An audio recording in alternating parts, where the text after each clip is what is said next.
오늘 말씀을 통해 여러분의 믿음이 경험을 넘어 하나님의 능력의 보화인 말씀 안으로 쑥 들어가기를 먼저 축복합니다. 하나님을 믿는다고 말하지만 무엇을 근거로 믿느냐고 물으면 선뜻 대답하기 어려워하는 분들이 계시죠. 어떤 이는 그냥 믿어요 라고 말하기도 합니다. 우리는 믿음의 시리즈를 통해 한 가지 사실을 계속해서 확인해 왔습니다. 그것은 믿음은 당연한 신뢰가 아니라 하나님의 약속이라는 구체적인 근거 위에 서는 행위라는 것을 말입니다. 모든 길이 한 지점으로 모입니다. 그것은 하나님의 말씀입니다. 하나님의 약속이 어떻게 능력으로 작동하는지, 왜 우리의 경험보다 하나님의 말씀이 우선인지, 그리고 결국 우리는 무엇을 붙들어야 하는지를 오늘 전해드리는 말씀을 통해 확인하고 완전하게 붙잡게 되시기를 축복합니다. 하나님이 주셨다면 그것을 분별하고 지킬 줄 알아야 합니다. 그러므로 하나님이 주신 것을 너무 빨리 말하지 마십시오. 여러분 중에는 기도하자마자 하나님의 음성을 들었다고 하면서 하나님께서 말씀하신 것을 곧 다른 사람에게 말해버리는 사람들이 많습니다. 그러나 꼭 기억하십시오. 대부분의 경우 받은 계시를 너무 빨리 퍼뜨리면 그 일이 결코 성취되지 않거나 수년 동안 지연될 수도 있습니다. 요셉이 형들에게 꿈을 미리 말한 대가는 노예와 감옥이었어요. 받은 약속이 진짜라면 때가 이르렀을 때 스스로 열매로 증거됩니다. 우리의 입이 그 약속을 광고해야 할 의무는 없습니다. 무슨 말인가 하면 자기 속에서 먼저 하나님의 말씀의 능력이 숙성되기도 전에 밖으로 내밀어서는 안 된다는 말씀을 드리라는 것입니다. 이 부분에 대해서는 여호수아 1장 8절에 하나님께서 묵상하라고 하신 말씀을 여러분들이 새겨 들어보시면 좋겠습니다. 또 한 가지 주의할 점이 있습니다. 마귀도 우리에게 속삭일 수 있다는 것이죠. 그것이 영적으로 들리고 깊어 보이고 감동적이라 할지라도 그것이 반드시 하나님으로부터 온 것이라는 보장은 없습니다. 갈라디아서 1장 8절에 보면 그러나 우리나 혹은 하늘로부터 온 천사라도 우리가 너희에게 전한 복음 이외에 다른 복음을 전하면 저주를 받을지어다. 이것이 하나님 말씀을 보는 바울 사도의 분별의 잣대입니다. 영적 강도가 아니라 감동의 강도가 아니라 도전의 강도가 아니라 하나님의 말씀과의 일치입니다. 우리는 말씀 안에서 균형을 유지하고 말씀에 근거하여 하나님을 믿겠다는 결단을 매일 새롭게 내려야 하는 것입니다. 여러분은 무엇을 근거로 믿고 계십니까? 어떤 것을 믿는다면 반드시 믿고 있는 근거가 있어야만 합니다. 그 근거는 자기 확신이나 감정, 감동, 이성이 아니라 반드시 말씀을 근거로 해야만 합니다. 성경적 기반이 없는 믿음은 성경적인 믿음이 아닙니다. 그저 막연한 기대일 뿐입니다. 우리는 먼저 하나님의 말씀이 무엇이라고 말하는지 알아야 하고 그것이 진리임을 확신해야 합니다. 바울은 빌립보 교회에 강력한 약속을 선포했죠. 그러나 이 약속은 아무에게나 무차별적으로 적용되는 것은 아니었습니다. 빌립보서 4장 19절을 보시죠. 나의 하나님이 그리스도 예수 안에서 영광 가운데 그 풍성한 대로 너희 모든 쓸 것을 채우시리라. 이 약속이 빌립보 교인들에게 유효했던 이유가 있습니다. 그들은 바울의 피를 위해 먼저 주고 또 주었던 그런 사람들이기 때문입니다. 예수님도 같은 원리를 가르치셨습니다. 누가복음 6장 38절이죠. 주라 그리하면 너에게 줄 것이니 곧 후유되어 누르고 흔들어 넘치도록 하여 너희에게 안겨주리라.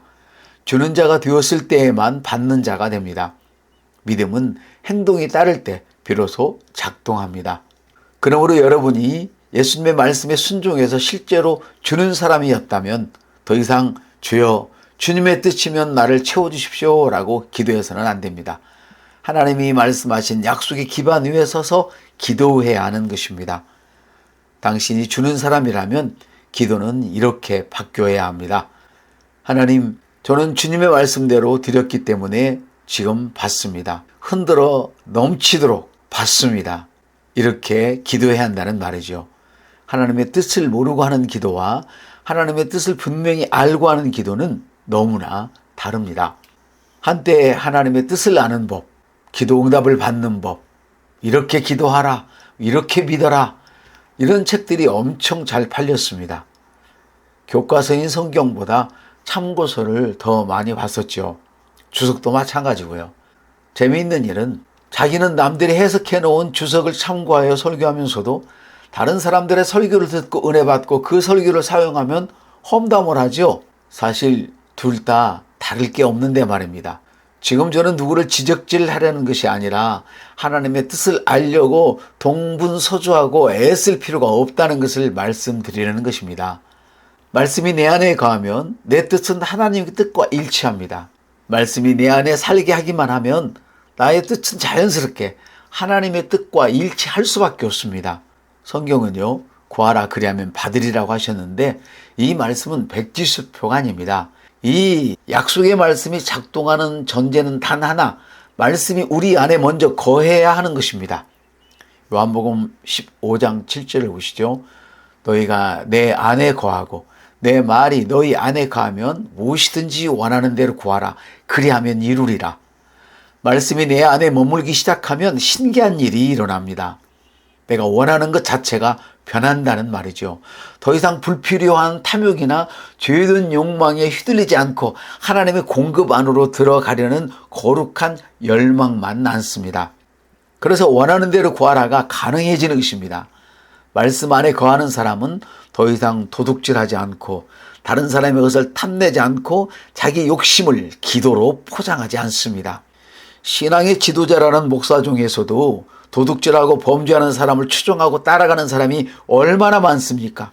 어떻게 하나님을 믿는 신앙을 박해하는 사회주의, 공산주의를 따라가는 사람들을 지지할 수 있겠는가 하는 말입니다. 왜 그렇습니까? 그들은 하나님의 말씀을 알고 가르치기는 하지만 하나님의 말씀이 그들 속에 거하지 않고 있기 때문입니다. 그래서 하나님의 뜻과 갈 수가 없는 거라는 것이죠. 오직 말씀과 일치된 방향으로 믿음을 발휘하기에 그 기도는 곧 하나님의 뜻 안에서 하는 기도가 될 수밖에 없는 것입니다. 그러나 오직 말씀과 일치된 방향으로 믿음을 발휘하기에 그러한 기도는 곧 하나님의 뜻 안의 기도가 됩니다. 말씀이 거하는 만큼 뜻이 정렬되고 뜻이 정렬되는 만큼 기도가 응답이 됩니다. 이것이 무엇인지 원하는 대로 의의 진짜 작동 원리라는 것이지요. 믿음은 심는 데서 자라는데요. 로마서 10장은 믿음의 의의가 무엇을 말하는지를 보여줍니다. 흥미롭게도 믿음의 의의는 예수님이 다시 내려와야만 또는 그리스도가 다시 부활하셔야만 이런 말을 하지 않습니다. 로마서 10장 8절은요. 그러면 무엇을 말하느냐? 말씀이 내게 가까워 내 입에 있으며 내 마음에 있다 하였으니 곧 우리가 전파하는 믿음의 말씀이라. 믿음의 의는 단순하고도 강력하게 선언합니다. 말씀이 내 입에 있고 내 마음에 있다. 이것이 우리가 매일 선포해야 할 믿음의 말씀입니다. 말씀을 입으로 말하는 행위 자체가 그 말씀을 마음에 심는 행위입니다.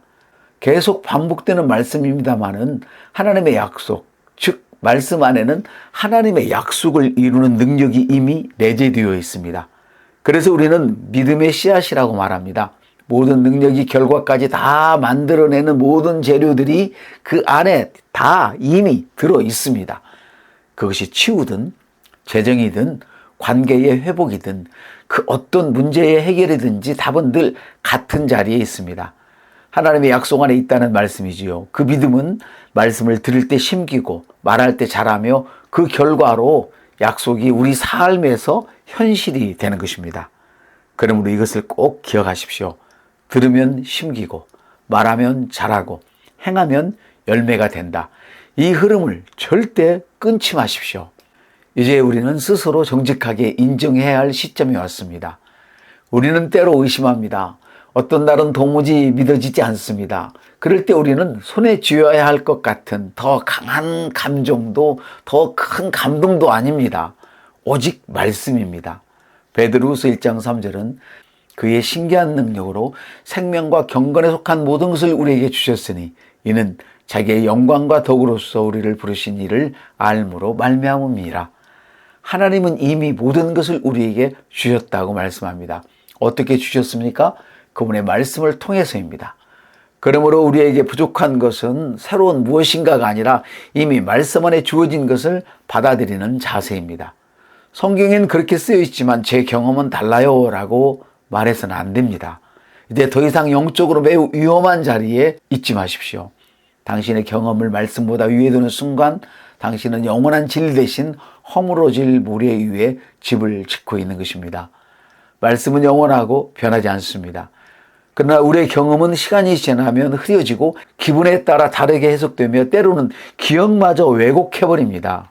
보십시오. 나라의 지도자라는 사람이 자기가 실컷 말하고 그것을 두둔하고 그쪽으로 모든 백성을 가게 했다가도 결과가 나빠지니까 나 그런 말 한 적 없다고. 여러분, 이제 우리는 어느 쪽을 기준으로 삼아야 하는지를 분명히 알게 되었습니다. 말씀을 보고 붙들고 그 위에 믿음을 고정하십시오. 우리가 지금까지 함께 살펴본 모든 길이 결국 한 지점으로 보입니다. 말씀을 바라보고 말씀을 붙들고 그 말씀에서 흔들리지 않는 믿음을 고정하는 것. 그 한 가지가 자리 잡을 때 약속은 더 이상 종이 위에 문자가 아닙니다. 그것은 우리의 일상 속에서 살아 움직이며 환경을 바꾸고 마침내 우리의 삶을 통째로 새롭게 합니다. 말씀을 보라. 말씀을 붙들어라. 말씀에 믿음을 고정하라. 예수의 이름으로 아멘.